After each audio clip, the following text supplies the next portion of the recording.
It's week 5 on Sunday. Bengals and Jaguars in Jacksonville. A game you'll hear live on ESPN 1530. Our pregame coverage will start at 9:06.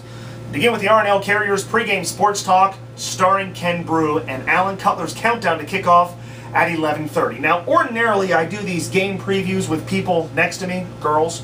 Today, though, I'm flying solo because when I think of the Jacksonville Jaguars, I think of the only time I ever attended an NFL game by myself.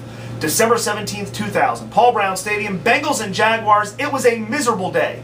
Wind chill 6 degrees. The Bengals 3-11 coming into that game. It was the Sunday before Christmas Eve. Everybody had Christmas shopping to do, or perhaps they just didn't want to sit in frigid Paul Brown Stadium watching a bad football team play a mediocre one. However, it was a good day to be a Bengals fan that day. Danny Farmer had 105 yards receiving. The Bengals scored 10 unanswered points in the fourth quarter, and Scott Mitchell directed a comeback. Neil Racker's a 27-yard field goal to give the Bengals a 17-14 win, Cincinnati's 4th and final win of the season.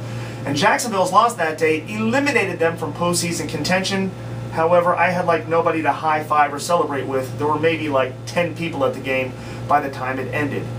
It made me feel like a loser attending an NFL game by myself. Actually, no, it made me feel like a loser attending a Bengals game by myself in the cold.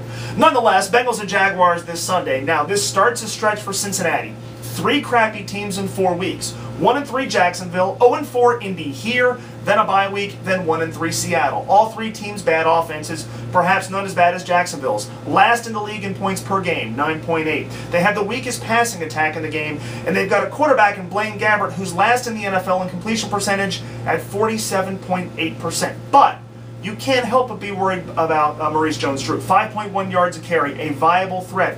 And you got to have a sense that they're going to figure out ways to use him, throw screen passes, figure out ways to let him carry Jacksonville's offense. I say Mike Zimmer is up to the task. I think the Bengals defense plays well on Sunday. They've played well for the most part all season long. I think it's going to be interesting, though. They didn't handle Prosperity well week 1 to week 2. They came out, looked unprepared against Denver. Let's see if Mike Zimmer corrects that. Let's see if that's not an issue on Sunday. I'm worried about this team, the Bengals, offensively on Sunday, though. Jacksonville defensively held New Orleans to just 2 touchdowns a week ago, played very well against Cam Newton, and even if you look at their loss against the Jets in New Jersey, they give up 32 points, but frankly, that was Luke McCown's interceptions. 4 of them, it was a Jets defense that played very well. Jacksonville's offense being so bad was really the story of that day. If you go back and look at that game, Jacksonville's defense played okay against a Jets team that, let's face it, isn't all that good offensively. So I worry about what the Bengals do with the football.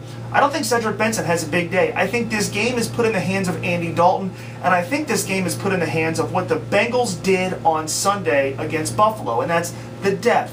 I think we see some Brian Leonard. I think we see more of Jermaine Gresham, which this team has to exploit, and I think that A.J. Green wins his matchup on Sunday. I think it's going to be the kind of game low scoring. I think it's going to be the kind of game really close. I think it's going to be, frankly, kind of a brutal, hard to watch, boring game. And even though the fact that both times I've predicted the Bengals will win this year, they have lost, I'm going to take the good guys. Let's go 19-16 in a field goal fest. Bengals win. They've got the better special teams unit. They improve to 3-2, and they move on to take on the Colts, who are bad, at Paul Brown Stadium a week from Sunday. Looking forward to talking about it Monday at 3:04 on ESPN 1530. Frankly, looking forward to having somebody with me here next week, just so you're not staring at me. Email me, mo@espn1530.com, or you can shoot me a tweet on the Twitter, @moegger1530. Have a great weekend and Hoo Day.